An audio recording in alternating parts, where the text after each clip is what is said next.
O sol do domingo de Páscoa sempre parecia zombar do silêncio sepulcral que habitava a casa de Elias. Enquanto o mundo lá fora se vestia de cores vibrantes e os sinos da vila pequena anunciavam a ressurreição com uma alegria quase ruidosa, Elias permanecia imerso em uma penumbra que não vinha apenas das cortinas pisadas e fechadas, mas de um inverno interno que já durava décadas. Para ele, o tempo havia parado em um feriado de Páscoa muito distante, quando o que deveria ser uma celebração de vida se transformou no marco de uma tragédia familiar que fragmentou sua alma e o deixou irremediavelmente solitário. Elias era agora um homem de pele curtida pelos anos e olhos que carregavam o peso de 1000 desilusões, movendo-se por sua casa como um fantasma que se recusa a deixar o próprio túmulo. A vila fervilhava. Era possível ouvir, através das frestas das janelas, o som das crianças correndo e o aroma do pão fresco sendo compartilhado entre vizinhos.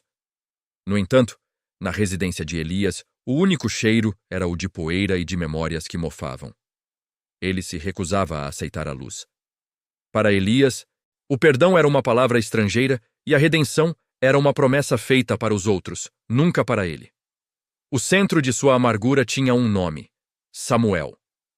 Seu irmão mais novo, que ele não via há quase 40 anos, era o vilão de sua história pessoal.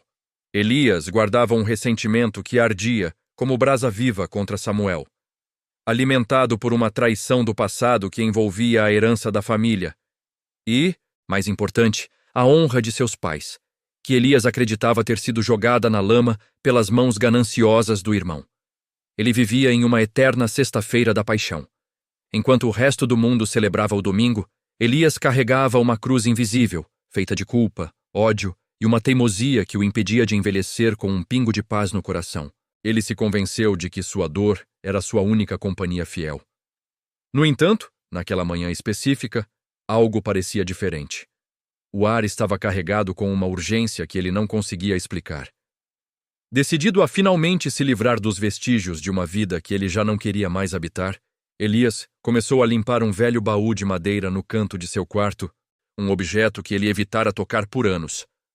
Ao abrir a tampa pesada, o ranger da madeira soou como um lamento. Entre roupas velhas e fotografias amareladas, seus dedos trêmulos encontraram um par de chaves enferrujadas e, logo abaixo, um envelope lacrado com a caligrafia inconfundível de sua mãe. Antes de continuarmos nesta jornada de reflexão, inscreva-se no canal e conte-nos nos comentários de onde você está assistindo. Elias segurou a carta de oração que sua mãe escrevera pouco antes de morrer. Ele sabia da existência daquele papel, mas nunca teve coragem de lê-lo. Tinha medo de que as palavras de uma mulher tão devota confrontassem a muralha de ódio que ele construíra ao redor de si mesmo. A carta parecia pulsar em suas mãos, como se estivesse viva, exigindo ser lida após tanto tempo de silêncio.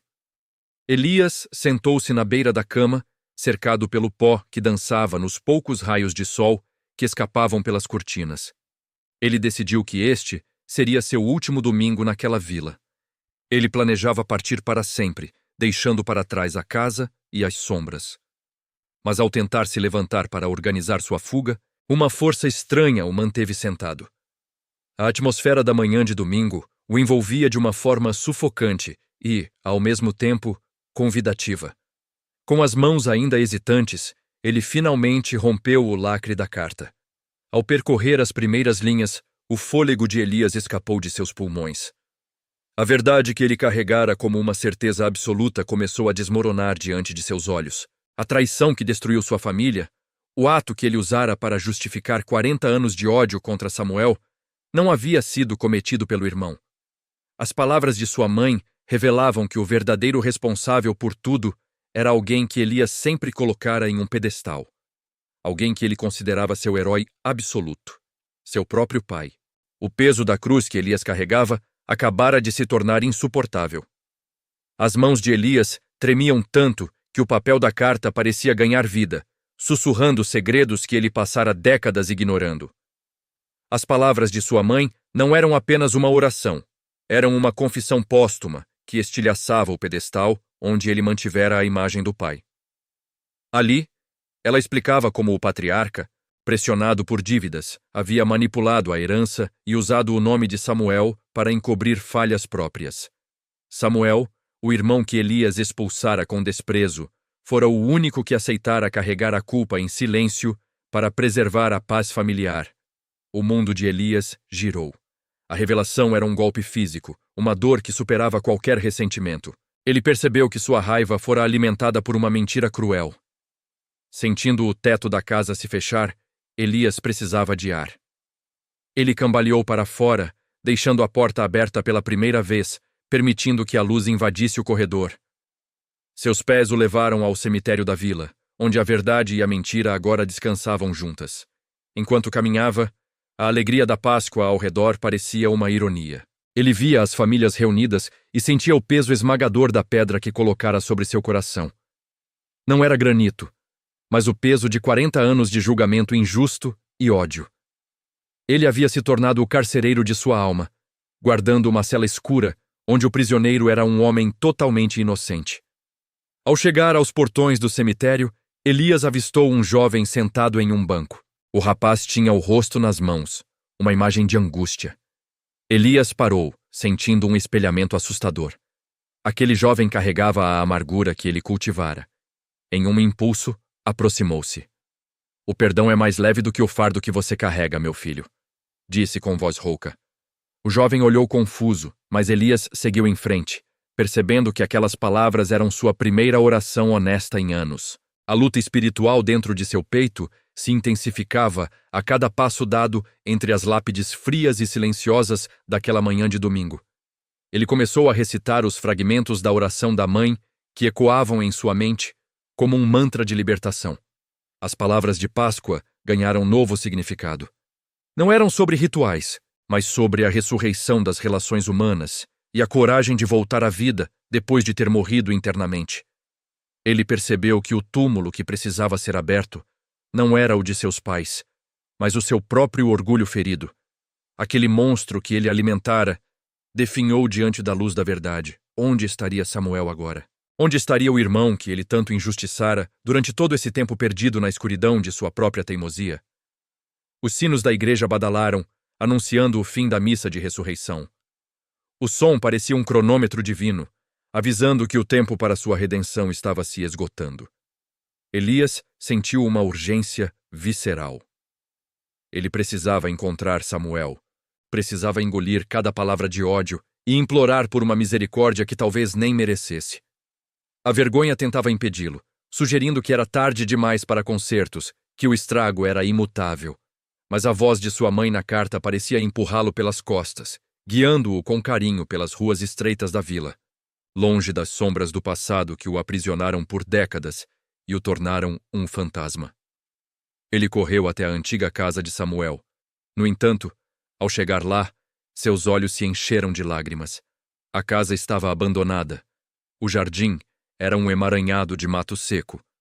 O lugar estava em ruínas, reflexo do que Elias fizera com o vínculo fraterno. Um vizinho aproximou-se com passos lentos. Ao reconhecer Elias, o homem balançou a cabeça tristemente. "Você chegou tarde, Elias. Samuel está no hospital da cidade, lutando suas últimas batalhas. Se quer dizer algo a ele, corra agora, pois ele está vivendo suas últimas horas de vida." O coração de Elias parou por um instante. A Páscoa havia se tornado uma corrida desesperada contra a morte. O asfalto parecia derreter sob os pés cansados de Elias enquanto ele corria em direção ao hospital da vila. Cada batida de seu peito era um pedido de desculpas desesperado, tentando recuperar décadas que foram perdidas no escuro da ignorância. Quando empurrou a porta do quarto, o mundo silenciou. O sol de Páscoa atravessava a vidraça limpa do hospital, inundando o leito de Samuel com uma luz dourada e celestial. Samuel, pálido, virou o rosto lentamente. Ao encontrar o olhar de Elias, não houve cobranças rudes, nem o amargor que o tempo costuma destilar nos corações feridos pela distância. Elias aproximou-se com pernas vacilantes e pesadas, sentindo o peso da injustiça finalmente desmoronar. Pegou a mão do irmão, áspera pelo trabalho e fria pela proximidade do fim. Era o toque de duas almas que, apesar de separadas por mentiras, pulsavam na mesma frequência de sangue e história. Naquele contato físico, o gelo que envolvia a alma de Elias finalmente derreteu em lágrimas purificadoras. O reconhecimento mútuo fluiu entre eles sem palavras. Elias não precisou explicar a carta. Samuel parecia já saber de tudo. Com a voz embargada, Elias retirou o papel do bolso e leu a oração do domingo de Páscoa.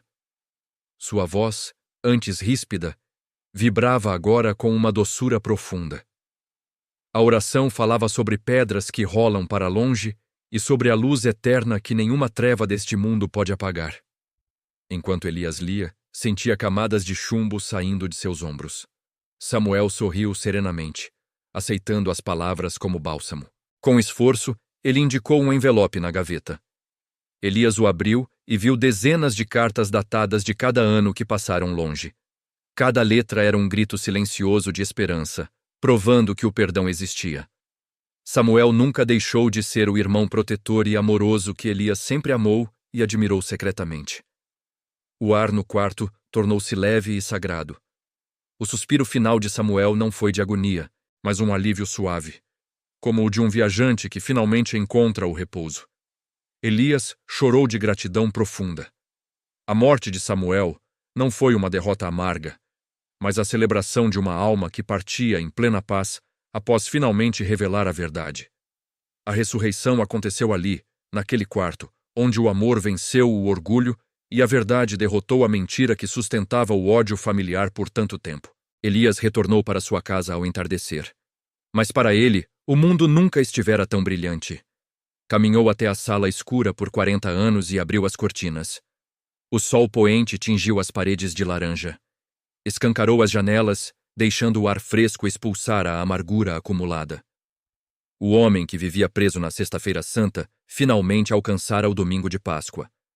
Sentou-se à mesa, colocou a oração ao lado das cartas de Samuel e sentiu que a vida era, novamente, um presente magnífico a ser celebrado com alegria.